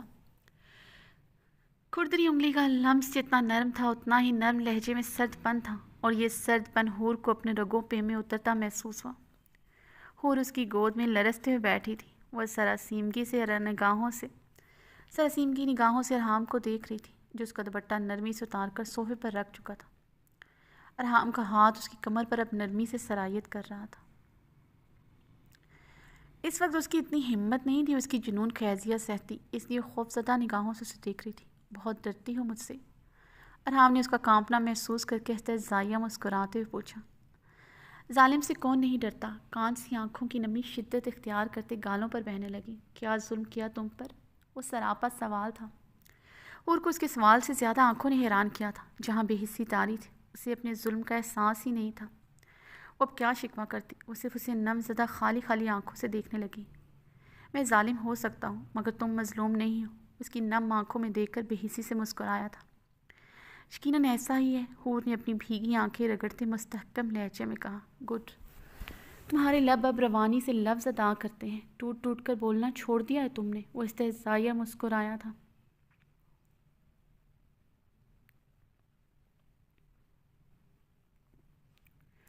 آپ کی بے حسی نے بولنا سکھا دیا، نم لہجے میں ٹھک سے جواب آیا۔ ارحام کی بھویں تنی تھی، اس کی آنکھوں میں چھایا سرد پن محسوس کرتے ہوئے اندر تک سلگ رہا تھا۔ اوپر سے اس کی باتیں اسے بری طرح مشتعل کر رہی تھیں۔ وہ اس کی خالی خالی نگاہوں جس میں نفرت کی آنچ تھی دیکھتا پاگل ہو رہا تھا۔ ہمارے نکاح کو 4 ماہ سے زائد عرصہ گزر چکا ہے، مگر تم ایک چائے بھی بنانا نہیں سیکھ سکی۔ یہ چائے بنائی ہے تم نے؟ ارحام نے سخت لہجے میں استفسار کرتے سرد نظروں سے گھورا۔ حور کی نظر بے اختیار بھانپ اڑاتے ہوئے مگ کی طرف اٹھی تھی۔ اس نے تو آج بہت محنت سے چائے بنانی تھی۔ جواب دو میری بات کا، وہ سرد آواز میں پھنکارا تھا۔ کون سی بات؟ حور کی آنکھوں کی نمی پڑی تھی۔ تمہاری ہمت کیسی اس دن مجھے انکار کرنے کی؟ ارحام نے پھنکارتے ہوئے پوچھا۔ وہ سوال بدلتے اسے عذاب میں ڈال چکا تھا۔ وہ سمجھ چکی تھی آج وہ ہر حال میں اپنا جواب حاصل کر کے رہے گا۔ اس دن سے اس کا دل لرز رہا تھا اس بات پر واپسی پر اسے جانے کیا سزا دے۔ ارحام کی سرد آواز میں پھنکار محسوس کرتی حور کی آنکھوں کے سامنے وہ رات آئی تھی جس کے ایک ایک لمحے میں وہ ذلت کی موت مری تھی، جسے سوچتے آج بھی اس کے اندر سرد لہر اتر جاتی تھی۔ کیا پھر سے وہ اسے ایسی ہی سزا دے گا؟ حور کی آنکھوں میں خوف کی پرچھائی لہرائی۔ اپنے ڈاکومنٹس چلتے دیکھ کر وہ اتنی اذیت کی انتہا پر تھی۔ اس انتہا پر جاتے سے صرف ارحام سے نفرت ہوئی تھی۔ ارحام کا ڈر، خوف سب کہیں دور جا سایا تھا۔ اس کا لمس اسے اس پل زہریلے ناک کی طرح ڈستا محسوس ہو رہا تھا۔ تکلیف کی شدت سے وہ بلبلا اٹھی تھی، مگر اس کے جانے کے بعد مزید اس سے خوفزدہ ہو چکی تھی۔ وہ نفرت کرتی ہی اپنے لیے آواز اٹھاتی، مگر سچ تو یہی تھا، وہی اس کا سائبان تھا، اس کے جسم و جاں کا مالک تھا۔ باہر کی دنیا تو اس کے لیے درندوں سے بھری پڑی تھی۔ وہ اپنی جان بچا کر جاتی بھی تو کہاں جاتی؟ یہ چائے پیو۔ ارحام نے اس کے خوبصورت چہرے کے تاثرات کو بغور دیکھتے چائے کا کپ اس کی طرف بڑھایا۔ وہ نے کانپتے ہاتھوں سے چائے کا کپ تھاما۔ پیو اسے، ارحام نے اپنی بات پر زور دیتے سپاٹ لہجے میں حکم دیا۔ حور نے وہ کپ منہ سے لگایا اور ایک ہی سانس میں ختم کر ڈالا۔ ارحام نے حیرانگی سے اسے دیکھا تھا، جس کی آنکھوں کی نمی نے شدت اختیار کی تھی، مگر وہ گپ چپ مہر بے لب تھی۔ اس کے آرام سے چائے پینے پر وہ بری طرح لب بھیج گیا تھا۔ اتنی کڑوی چائے جس کا ایک گھونٹ وہ حلق سے نہ اتار سکا۔ وہ گرم کڑوی چائے ایک ہی سانس میں اپنے حلق سے اتار چکی تھی۔ اتنی کڑوی چائے ایک ہی سانس میں پی گئی ہو، امپریسو۔ ارحام لفظ کوڑے طنزیہ مسکرایا تھا۔ زندگی اس سے کہیں زیادہ کڑوی ہے۔ حور کی بات پر ارحام کے بدن میں شعلے سے بھڑکے تھے۔ گڈ، بہت سٹیمنا آ گیا ہے تم میں۔ یقیناً آج رات میرا غصہ برداشت کر لو گی۔ ارحام نے داؤ کھیلا تھا۔ اس کا آنکھوں میں آنکھیں ڈال کر بات کرنا پسند نہیں آیا تھا۔ وہ سمجھ نہیں پا رہا تھا۔ بات آنکھوں میں آنکھیں ڈال کر بات کرنے کی نہیں تھی، بات اس کرب کی تھی جو اس کی آنکھوں میں دیکھنا چاہتا، مگر اب اس کی آنکھوں میں ٹھہرا درد و کرب اسے آنکھوں میں ریت کی طرح چھپ رہا تھا۔ یہی بات اسے پھانس کی طرح چھپ رہی تھی۔ اس کی فک رنگت اور اس کے بدن کی بڑھتی کپاہٹ نے ارحام کی رگوں میں گویا سکون اتارا۔ میرے سامنے آواز تبھی اٹھانا جب مجھے برداشت کرنے قابل ہو جاؤ۔ ارحام اس کی کمر پر گرفت مضبوط کر سے اسے جھٹکے سے اپنے قریب کر گیا۔ حور کے لب ارحام کی ٹھوری سے ٹکرائے تھے۔ گلابی نرم لبوں کا لمس محسوس کرتے ارحام کے پورے وجود میں سکون سا اترا تھا۔ وہ اسے اپنے گود سے جھٹکے سے اتارتا صوفے سے یکدم کھڑا ہوا۔ اس کی صرف ضرورت تھی، سکون کبھی نہیں ہو سکتی تھی۔ پھر سے اس کا اس دن کا تڑپنا یاد آیا تھا۔ کیسے اس کے نزدیک آنے پر اسے دھتکار سکتی ہے۔ دل و دماغ میں پچھلے کچھ دنوں سے یہی جنگ چھڑی تھی۔ اس لڑکی کی اتنی سی بات اسے کیوں اتنی تکلیف دے رہی تھی، وہ سمجھ نہیں پایا تھا۔ اس کے تڑپنے پر، اس کے چیخنے پر اس نے اپنا حق کیوں نہیں لیا، کیوں وہ اس دن واپس چلا گیا تھا۔ ارحام اسے گھورتے ہوئے اپنے سوالوں کے جواب ڈھونڈ رہا تھا۔ حور ارحام کو دیکھتے اپنے لب کاٹتے صوفے سے کھڑی ہوئی۔ وہ اس پر غسیلی نظر ڈالتے وہاں سے جانے لگا، مگر اس کے بخار سے تمتماتے چہرے پر نظر ڈالتے وہ رکا تھا۔ اس سردی سے ٹھٹرتی بمشکل ہی اپنے قدموں پر کھڑی تھی۔ کھانا کھایا تھا؟ اس کی طبیعت کے پیش نظر وہ نہ چاہتے ہوئے بھی پوچھ بیٹھا۔ نہیں، حور نے آہستگی سے کہا، کچن میں جاؤ، کھانا کھاؤ، پھر میڈیسن لو، شام تک تمہارا بخار اتر جانا چاہیے، شام میں اچھا سے تیار ہو جانا۔ ارحام نے اپنے کف فولڈ کرتے اس کے چہرے کو دیکھا، جہاں اس کی بات سنتے خوف و ہراس سا پھیلا تھا۔ وہ اس کی باتوں کا مطلب کچھ اور ہی سمجھی تھی۔ شام میں ہمیں کہیں جانا ہے، شام تک تمہارا بخار اتر جانا چاہیے، ارحام نے اس کے خوف زدہ چہرے کو دیکھتے نرمی سے کہا۔ اسے اس پر ترس سا آیا تھا جیسے۔ جی، حور نے اس بات میں سر ہلایا۔ اب جاؤ، میں کچھ دیر آرام کروں گا، شام سے پہلے کمرے میں نہ آنا۔ اس کے سراپے پر نظریں جمائے سرد لہجے میں بولا۔ یقیناً وہ اس کمرے میں موجود ہوتی وہ آرام نہ کر پاتا۔ اسے دیکھتے ہی اس کے بدن میں اس کی قربت کی چاہ انگڑائیاں لینے لگی تھی۔ وہ اتنا تو جان چکا تھا، سامنے کھڑی لڑکی اب اس کی جیسے ضرورت سی بن گئی تھی، جس کی پناہوں میں سے سکون ملتا تھا۔ حور اسبات میں سر ہلاتے وہاں سے جانے لگی۔ ارحام کی پکار پر رکی تھی، پلٹ کر ارحام کو استفہامیہ نگاہوں سے دیکھنے لگی۔ حور، آئندہ میں تمہیں دیر تک کمرے میں آرام کرتا نہ دیکھوں، یہی اصول گل کے لیے تھا۔ رات اسے میرے حقوق ادا کرتے، چاہے کتنی ہی دیر کیوں نہ ہو جاتی تھی۔ صبح 7 بجے وہ زنان خانے میں ہوتی تھی۔ مورے دل کی بہت اچھی ہیں، وہ کبھی تم پر سختی نہیں کریں گی، مگر اب تم اس حویلی کو بہو ہو، تمہیں پتہ ہونی چاہیے تمہاری کیا ذمہ داری ہیں۔ مجھے تم اب بلا ضرورت کمرے میں نظر نہ آؤ، تمہارا ٹائم کچن میں زیادہ گزرنا چاہیے تاکہ تم کھانا بنانا سیکھ سکو۔ اگلی بار میرے لیے ایسی چائے بنائی تو سزا کے طور پر یہ صرف چائے پینا تمہارے مقدر میں نہیں ہوگی۔ اس پر قہر بھری نظر ڈالتے ایک ایک لفظ چبایا تھا اس نے۔ وہ اسے اس ٹائم اسے اپنے پناہوں میں چاہیے تھی، مگر اس کی مردانہ آنا اسے اس کے پاس جانے نہیں دے رہی تھی، اس لیے اپنا غصہ ایسے اس پر نکالا تھا۔ دوسرا، اسے مکمل طور پر اس حویلی کی عورتوں کے سانچے میں ڈھالنا چاہتا تھا۔ اب وہ ہمیشہ اسے صرف اپنا بنا کر اس حویلی میں رکھنا چاہتا تھا۔ کمرے کی لائٹ آف کرتا اور بیڈ کی طرف بڑھ گیا تھا۔ حور خاموشی سے کمرے سے نکل گئی تھی۔ حور بلیک ویلوٹ کی لانگ کامدر فراک پر بلیک بڑا سا نیٹ کا دوپٹہ سر پر اوڑے ہوئی تھی، سلکی بال کھلے چھوڑے کے تھے۔ یہ ڈریس درخشاں اس کے لیے نکال کر گئی تھی۔ امینہ خانم نے اسے بہت اچھا سا تیار ہونے کو کہا تھا، اسے سونے کی جیولری بھی پہننے کو کہا تھا۔ سب کچھ آج درخشاں نے ہی سلیکٹ کیا تھا۔ حور نے گلے میں ہیوی سونے کا گلو بند پہن رکھا تھا، جس کے ساتھ سونے کے ٹاپس تھے، کلائیوں میں سے سونے کے کڑے پہنے تھے۔ لائٹ سا میک اپ کی وہ بے تحاشا خوبصورت لگ رہی تھی۔ میڈیسن لینے کی وجہ سے وقتی طور پر بخار اتر چکا تھا، مگر اسے سردی بہت لگ رہی تھی۔ شاور لینے کی وجہ سے اب سردی کی وجہ سے اسے جھرجھریاں سی آ رہی تھی، مگر اسے ہر حال میں ارحام کا حکم ماننا ہی تھا۔ وہ نیٹ کا دوپٹہ اوڑھی، خوبصورت سی شال ایک کندھے پر ڈالے باہر کار پورچ میں آئی، جہاں گاڑی میں ارحام اس کا انتظار کر رہا تھا۔ ارحام خان زادہ بلیک شلوار قمیض میں ملبوس، بلیک ہی شال کندھوں پر ڈالے گاڑی میں بیٹھا حور کا انتظار کر رہا تھا، جسے وہ 5 منٹ تک باہر آنے کا حکم دے کر آیا تھا۔ 5 سے 10 منٹ ہو چکے تھے، وہ ابھی تک نہیں آئی تھی۔ ارحام لب بھینچے اس کا انتظار کر رہا تھا، وہ آتے دکھائی دی۔ ارحام کا رنگ غیظ و غضب سے سرخ پڑا تھا، وہ کھلے چہرے کے ساتھ ہی باہر آ چکے تھے۔ یہاں کتنے ہی ملازم کھڑے تھے۔ ارحام جلدی سے گاڑی سے اترتا حور کی طرف بڑھا، حور کو کلائی سے دبوچے اسے کھینچتے ہوئے اندر کی جانب بڑھا۔ حور سہمتے ہوئے ارحام کے ساتھ کھینچتی ہوئی اندر آئی تھی۔ ارحام کی تنی ہوئی بھویں اور اس کی ماتھے کی ابری وینز اس کے شدید اشتعال میں ہونے کا ظاہر کر رہی تھی۔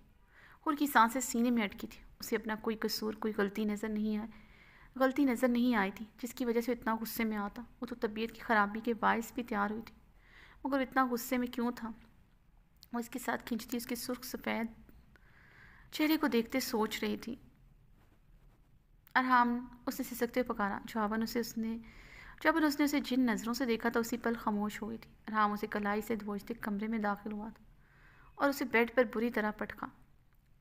وہ روندے منہ گرتی سیدھی ہو کر ارحام کو خوفزدہ نگاہوں سے دیکھنے لگی۔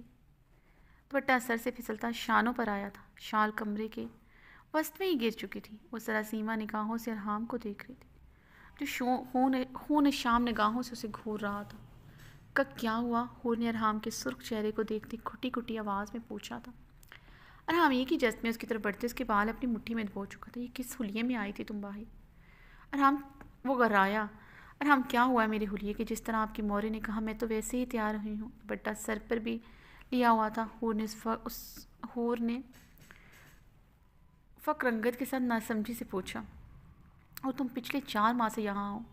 تمہیں ابھی تک پتہ نہیں چلا کہ یہاں کی عورت کس طرح خود کو چھپا کر باہر نکلتی ہے؟ تم اس طرح تیار ہو کر کھلے منہ کے ساتھ باہر چلی آئی؟ ارحام کی گرفت اس کے بالوں پر مضبوط ہوئی تھی۔ ارحام آپ نے کہا تھا فرشتے آپ ہی کے رشتے کے سلسلے میں ان کے ہونے والے سسرال جانا ہے۔ آپ کے مورے نے بھی اچھا سے تیار ہونے کو کہا تھا۔ حور نے لرزتے لبوں سے کہتے اپنے بال اس کے شکنجے سے چھڑوانے کی کوشش کی۔ وہ غصے سے اس کا ہاتھ اٹھاتے اس کے بالوں کو جھٹکا دے گیا تھا۔ حور کی آنکھوں سے آنسوؤں کا جھرنا بہا تھا۔ اس کے آنسو دیکھتا اس کے بالوں پر اپنی گرفت نرم کر چکا تھا۔ نظر اس کے چہرے پر جم کر رہ گئی تھی۔ ذرا سی تیاری نے اس کا روپ 2 اچھا کر دیا تھا۔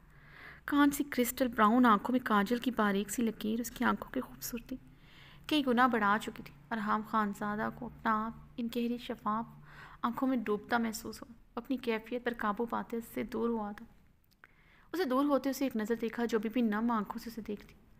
ہم نے اپنی آئی برو مسلتے ہوئے اپنے غصہ ضبط کرنے کی کوشش کی۔ وہ سمجھ تو کیا تھا، اس نے جان بوجھ کر نہیں کیا تھا۔ وہ 4 ماہ سے اس کے ساتھ تھی مگر اس کے ساتھ ایسے کبھی باہر نہیں گئی تھی۔ یہ پہلی دفعہ تھا کہ وہ اس کے ساتھ کسی کے گھر جا رہی تھی، مگر وہ کیا کرتا؟ باہر کھڑے ملازموں کی نظر وہ اس پر برداشت نہیں کر سکا تھا۔ لہو میں ابال سے اٹھتے محسوس ہو رہے تھے۔ اسے ایک نظر دیکھتا ڈریسنگ روم کی جانب بڑھ گیا۔ کبڑ سے گل کی بڑی سی چادر نکال کر باہر آیا۔ بیڈ پر بیٹھی حور کی طرف بڑھائی جسے اس نے کانپتے ہاتھوں سے پکڑا۔ بخار کی وجہ سے ویسے ہی اس کی طبیعت خراب تھی، اوپر سے ارحام کو غصے میں دیکھ کر وہ مزید اس کی طبیعت خراب ہو چکی تھی۔ اب وہ شدید کانپ رہی تھی۔ اسے اوڑو اچھی طرح، ارحام نے سرد آواز میں حکم دیا۔ حور نے بیڈ سے اٹھتے وہ چادر اچھی طرح خود پر لپیٹی۔ میری بات سنو حور، فرسٹ اینڈ لاسٹ ٹائم تم سے کہہ رہا ہوں، آئندہ تمہیں لفظوں سے بالکل نہیں سمجھاؤں گا۔ میرا ہاتھ تم پر اٹھ جائے گا جو میں اٹھانا نہیں چاہتا۔ اگر میرا ہاتھ تم پر غلطی سے بھی اٹھ گیا میں بالکل رحم نہیں کھاؤں گا۔ ارحام اس کا بازو سختی سے دبوچے قریب ہوتا کر آیا۔ وہ سا اشتعال بڑھتا ہی جا رہا تھا۔ کچھ دیر پہلے وہ سلیپ لیس نائٹی میں باہر جا رہی تھی، اب اس طرح کھلے منہ کے ساتھ باہر چلی آئی تھی۔ رگوں میں دوڑتے خون میں شعلے دہکنے لگے تھے۔ اس کی عزت اس کی بیوی تھی، اب اس پر کس کی ایک نظر بھی برداشت نہیں تھی۔ اور دم سادے کھڑی سے ابھی بھی سمجھ نہیں آیا تھا کیوں اتنا غصہ کر رہا ہے۔ آئندہ کسی بھی غیر مرد کی تمہارے ایک بال پر بھی نظر نہ پڑے۔ تم گھر میں بھی نیٹ کا دوپٹہ نہیں اوڑو گے، چادر اوڑو گے یا پھر ایسا دوپٹہ اوڑو گے جس میں تمہارا ایک بال بھی نظر نہ آئے۔ ارحام نے اس کے خوبصورت چہرے پر نظر ڈالتے چٹانوں سے سخت لہجے میں حکم دیا۔ حور نے ہچکی لیتے ہوئے اس بات میں سر ہلایا تھا۔ اب یہ آنسو صاف کرو، مجھے کوئی شکایت کا موقع نہ ملے۔ تم وہاں عورتوں والے حصے کی طرف ہوگے، وہاں خواتین سے اچھی طرح ملنا ہوگے۔ اسے نرمی سے کہتے اس کے گال کو بھی نرمی سے ٹچ کیا۔ اس کا بری طرح کانپنا محسوس کرتے اپنے اشتعال پر قابو پا چکا تھا۔ چلو اپنا چہرہ اس چادر میں چھپاؤ، ارحام نے اس بار بھی نرمی سے کہا۔ حور کانپتے ہاتھوں سے اس چادر سے نقاب کرنے لگی۔ کیا ہوا ہے، کانپ کیوں رہی ہو؟ ارحام نے اسے بری طرح ٹھٹرتے دیکھ کر پوچھا۔ وہ کب سے کانپ رہی تھی، اسے لگا وہ اس کے خوف سے کانپ رہی ہے، مگر بغور دیکھنے پر معلوم ہوا وہ شدید سردی سے ٹھٹر رہی ہے۔ مجھے سردی لگ رہی، حور نے ٹھٹرتے ہوئے خشک لبوں پر زبان پھیرتے کہا۔ ارحام بے اختیار اس کے قریب ہوا، اپنی ٹھنڈی انگلیاں اس کے ماتھے پر رکھی۔ وہ بخار میں جل رہی تھی۔ ارحام کچھ دیر اسے گہری اور گرم نگاہوں سے دیکھتے رہا اور اس کی گہری نظریں خود پر محسوس کرتے نظریں جھکا گئی تھی۔ تم آرام کرو، ہم کل چلے جائیں گے، میں ان لوگوں کو فون کر کے منع کر دیتا ہوں۔ ارحام اسے گہری نظروں سے دیکھتا کمرے سے نکل گیا تھا۔ اور اس کی نرمی پر حیران ہوئی تھی، مگر اس کی نظروں کی گہرائی دیکھ کر سمجھ گئی تھی وہ اتنا نرم کیوں آتا۔ حور نے ڈراور سے میڈیسن نکال کر پانی سے نکلی۔ رات تک اسے ٹھیک ہونا ہی تھا۔ اپنے آنسو بے دردی سے صاف کرتے ہوئے بیڈ پر لیٹ کر اپنا دایاں بازو آنکھوں پر رکھ گئی۔ کمبل لینے کی ضرورت محسوس نہیں کی تھی، وہ بے حس بن کر خود کو رات کے لیے تیار کر رہی تھی۔